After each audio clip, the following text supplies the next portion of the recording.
তো এখন আমরা আমাদের মূল অ্যাক্টিভিটিস পেস বোলিংয়ে চলে যাব। তো আমি প্রথমে পেস বোলিংটা দেখা দিচ্ছি আসলে পেস বোলিংটা কীভাবে করে, এরপরে আমি সিকোয়েন্স অনুযায়ী আমরা চেষ্টা করব জানানোর জন্য যে আসলে কীভাবে পেস বোলিংটা করতে হয়। তো আমি এখন পেস বোলিং করছি, আমি নিজেই পেস বোলিং করে তোমাদেরকে দেখাচ্ছি, তোমরা দেখো কীভাবে পেস বোলিংটা করতে হয়।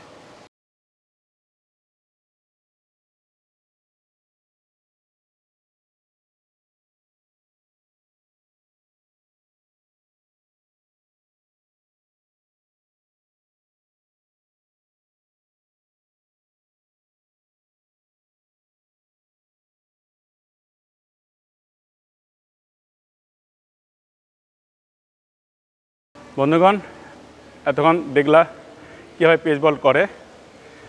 তো এখন যে সিকোয়েন্সটা যেভাবে যায় আর কি, প্রথমে গ্রিপ, দেন রান আপ, দেন গ্যাদার, দেন ব্যাকফুট ল্যান্ডিং, দেন ফ্রন্ট ফুট ল্যান্ডিং, রিলিজ, দেন ফলো থ্রু।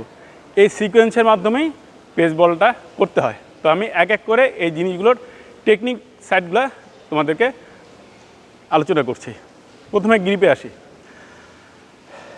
গ্রিপের যে ব্যাপারটা, আমরা বল এভাবে ধরতে পারি, এভাবে ধরতে পারি, এভাবে ধরতে পারি, কিন্তু আমরা ধরি কীভাবে ধরি? আমরা ধরি হচ্ছে বলটাকে এই সিমটা যে আছে সিমের উপরে ফিঙ্গার রেখে ধরি। সিমের উপরে ফিঙ্গার রেখে কেন ধরি?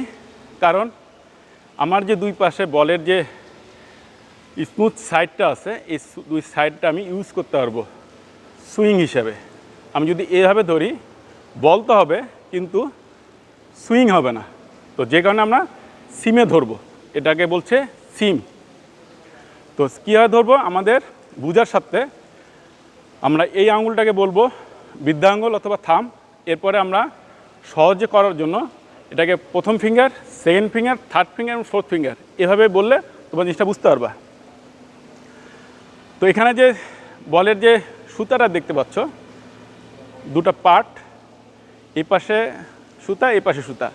তো এই দুই সুতার উপরে তোমাদের প্রথম ফিঙ্গার এবং সেকেন্ড ফিঙ্গার, ফার্স্ট ফিঙ্গার এবং সেকেন্ড ফিঙ্গার দুটো আলতো করে এখানে রাখতে হবে। এবং থাম বা আমরা বৃদ্ধাঙ্গুল যেটাকে বলছি, এটা এই সিমের ঠিক মাঝখান বরাবর নিয়ে আনতে হবে, রাখতে হবে এই পর্যায়ে। এবং এই বলটাকে আমরা খুব টাইট করে ধরবো না, আবার খুব লুজ করে ধরবো না। খুব টাইট করে যদি ধরি তাহলে বলটা রিলিজ হতে সময় লাগবে, সহজে রিলিজ হবে না। আর যদি আলতো করে ধরি তাহলে হাত থেকে খুলে পড়ে যাবে, মানে হাত থেকে পড়ে যাবে আর কি, সেক্ষেত্রে বলে কন্ট্রোল থাকবে না। তো আমরা এমনভাবে ধরবো, না খুব টাইট না খুব লুজ, যেন আমি কন্ট্রোল রাখতে পারি।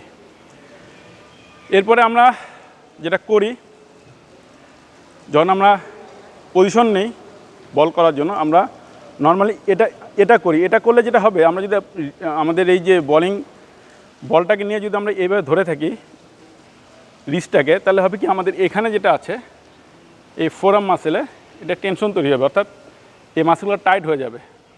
তো আমরা কি করব, এটাকে যা একটু কাট করব। এটা করলে আমাদের এই মাসেলটা রিল্যাক্স থাকবে।